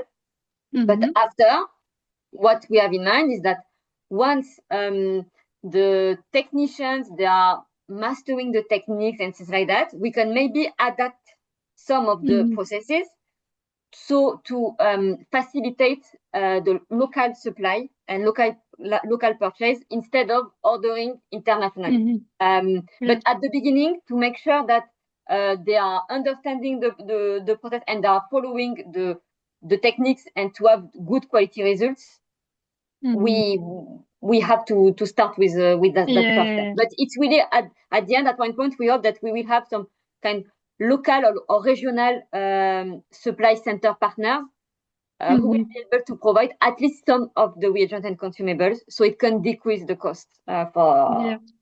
Yeah. And then you keep on funding it, or is it intended for so it's like self-sustainable, so the locals pay a small fee and then. So for MSF, so MSF is providing it and paying for it, and after for external partners, external stakeholders.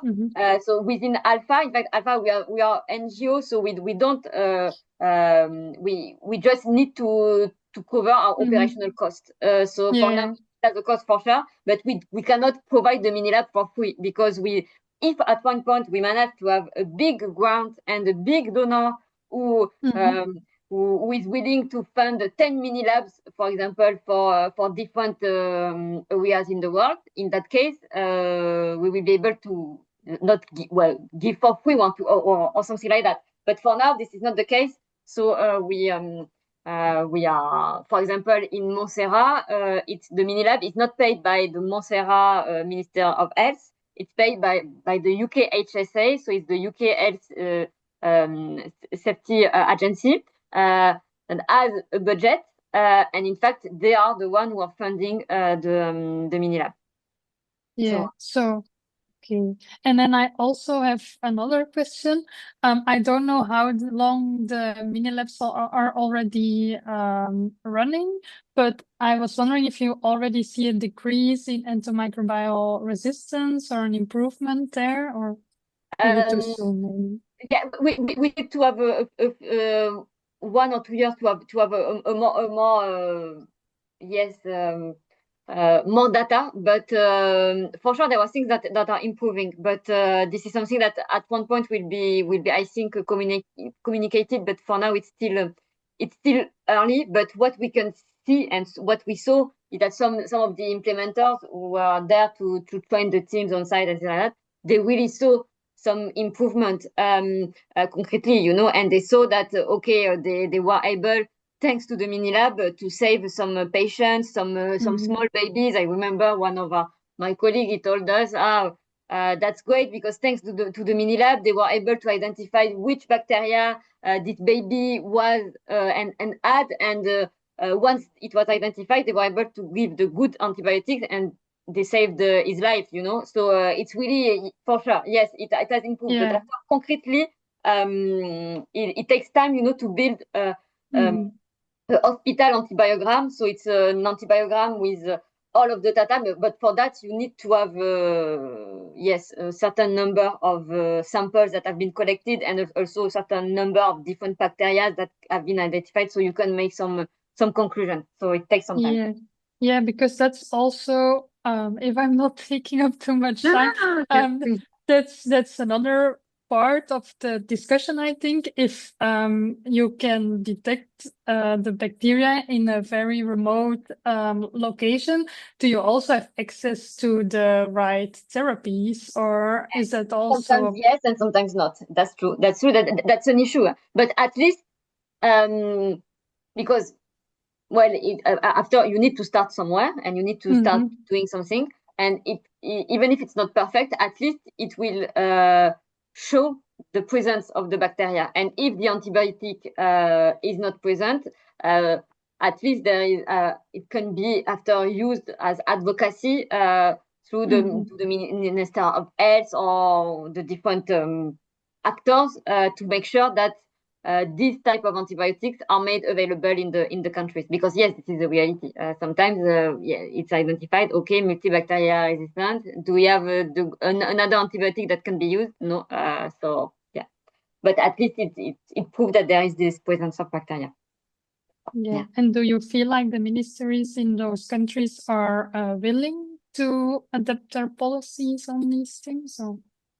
Are It's you not difficult. really, is that not really your focus? Yeah, I'm not right now in the contact with the Minister of Health, so I don't know. But it's part. In fact, they all have been invited to the openings of the mini lab, and normally the data they are regularly shared with the Minister of Health. But I don't know. It's always difficult for this advocacy part. It takes time to for things to evolve. But yeah, no, they are really good questions. Okay, thank you for your answers. Thank you, Julie, for interacting. And thank you, Celine, again, for all your efforts to work towards this One Health approach. Indeed, it's an increasing, emerging issue that's AMR. So thank you. Ghana, do Can you I have ask a question? Yeah, I'm absolutely. just wondering if it's a mini lab and you're in a remote location, how do you ensure security?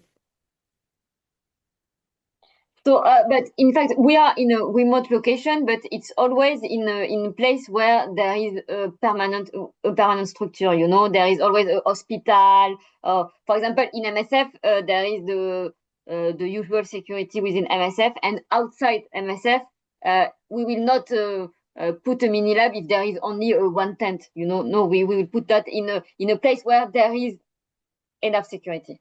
So it is. We say remote because it's it can be done. That's true for sure. But it's more in compared to big capitals, let's say.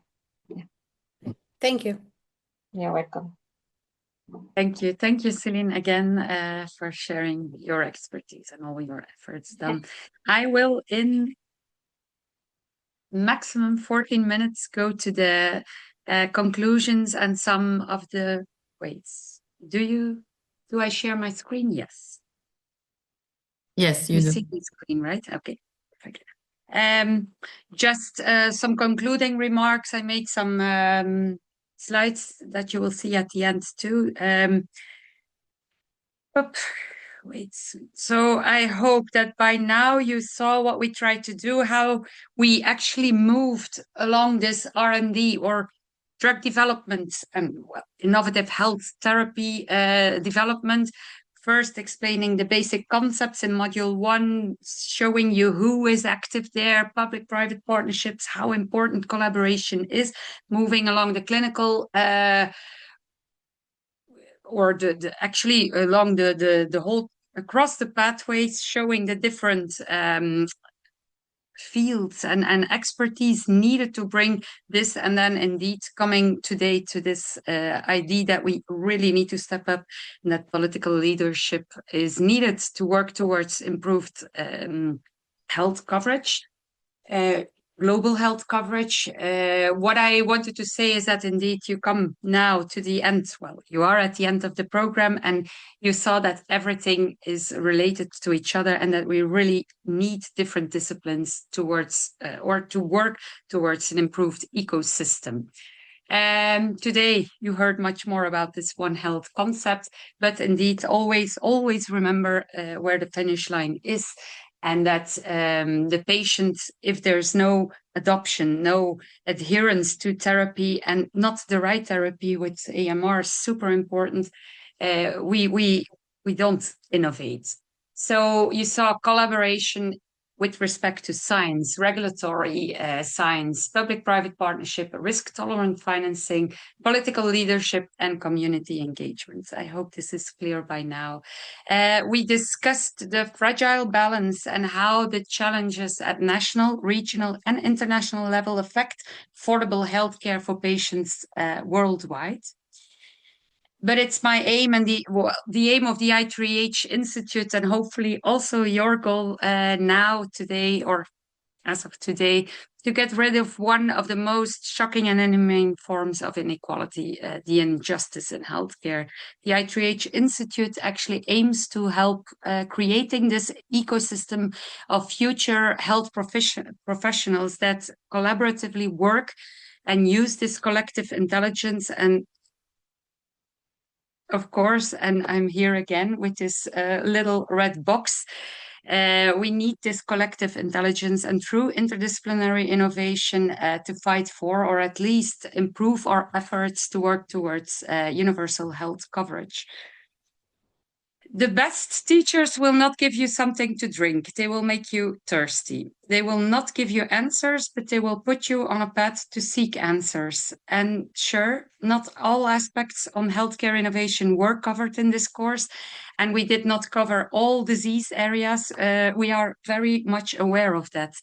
We know that this program is tough, both with respect to the time it requires of you to follow, as well as the investments some of you made, as not all of you are experts in the field of healthcare or life sciences. We understand that this is a challenge and this was tough for you. If you haven't seen the added value of this course for you at this point, or for your future development or your future career, then I'm quite hopeful that you might reconsider this after the exam, after the stress of what do we need to know about this is over.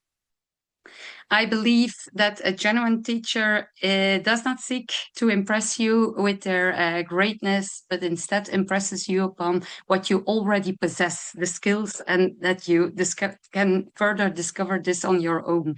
If you want to be updated on healthcare innovation and the latest research challenges and opportunity, I really, again, advise you to get a subscription to one of those briefings here. It's free, or similar briefings from other top journals such as The Lancet, the BMJ, or Translational Research.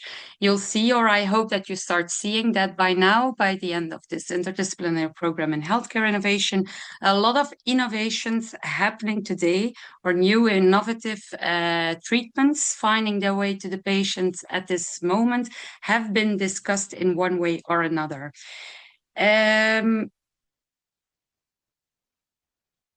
Maybe, yeah, for those who need to pass the exam, try to connect the dots in the different modules. Try to see the bigger picture. Try to understand the material cover. Use the materials at your disposal. Look at how I introduced each model and linked it to the things you've heard before. Use the intro slides and the concluding remark slides when I gave them. Sure, you can use information available online for the exam. Just remember the example I gave you before with ChatGPT or the students hallucinating and mixing health systems of the United Kingdom and then the United Kingdom of Saudi Arabia. So be, again, very critical about what you includes. So the exam is scheduled on the 8th of May at 10 sharp. Again, I urge those who need extra time to send an email to Isabel so she's informed and we can adapt the system and create different links.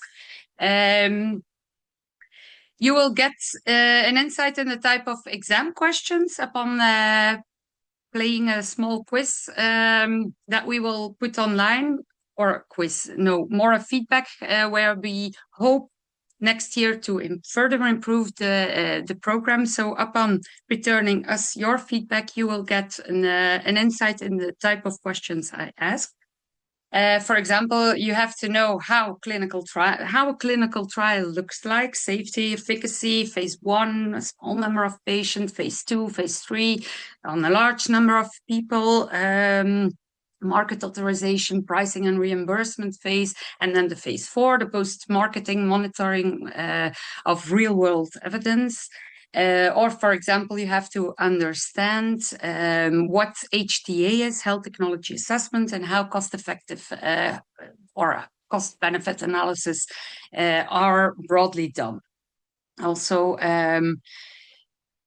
really, again, I urge you to try to make the link between different modules and look at the materials at your disposal.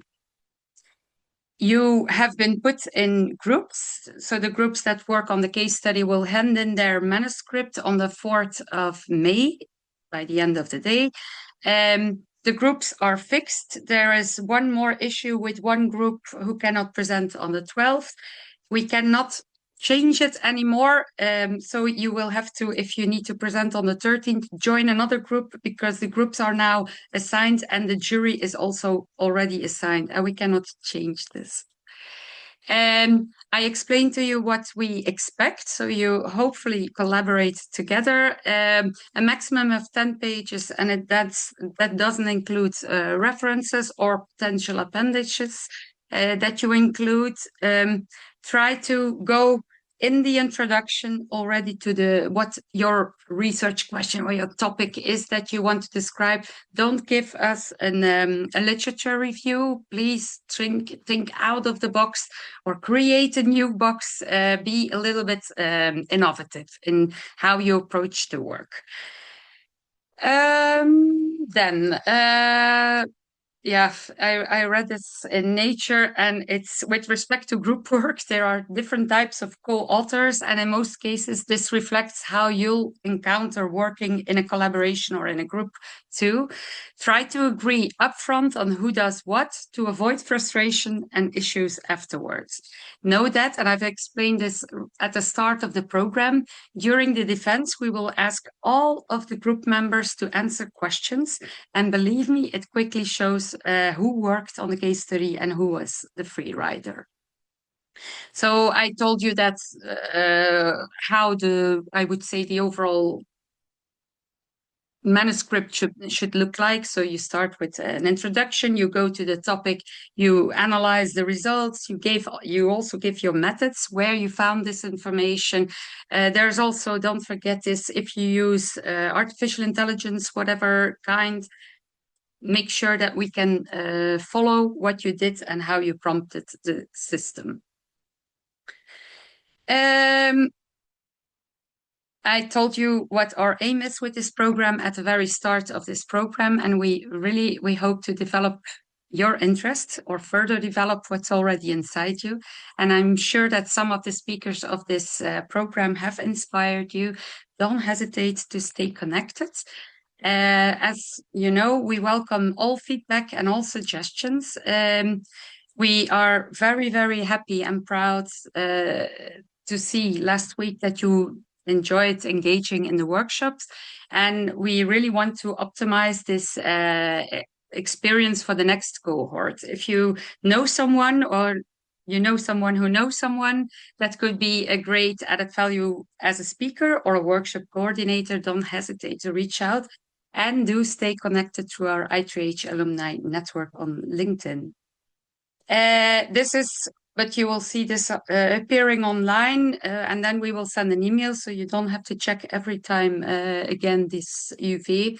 You will see that you can really play and start testing the system, how this exam will look like online. Voilà, these are some questions. Voilà, and these are the concluding notes that I made throughout the day. So I hope that this helps you to, for today, think about the main or the focus of what the focus of this universal health coverage topic was, and how we can collaboratively work towards an improved health system. I want to, at this very end, especially thank Isabel and Nora for supporting me and all of you. Actually, without them, it's absolutely impossible to run this program. And thank you all for staying connected and following this program. And don't hesitate to. The word of mouth is the best advertisement for our program. So please don't hesitate to inform your fellow students or your colleagues or whatever. Thank you so much for being with us. I will stop sharing my screen. Voilà, this is all I had to say. Thank you, Ghana. Thank you, Ghana and Julie, for being, I would say, my only respondents online. Thank you for making this online also nicer for me. I told the students last week, as you were there, that this is difficult to talk to my screen, but I'm happy to saw your face, Ghana, today, and Julie as well. Thank you for that. I wish you all a very happy and very sunny, I see, weekend. And well, talk later, I would say. Bye. Thank you. Bye. Thank you. Bye. Thank you, Hilda. Thank you, everybody. Bye. Thank you, all of you. Bye.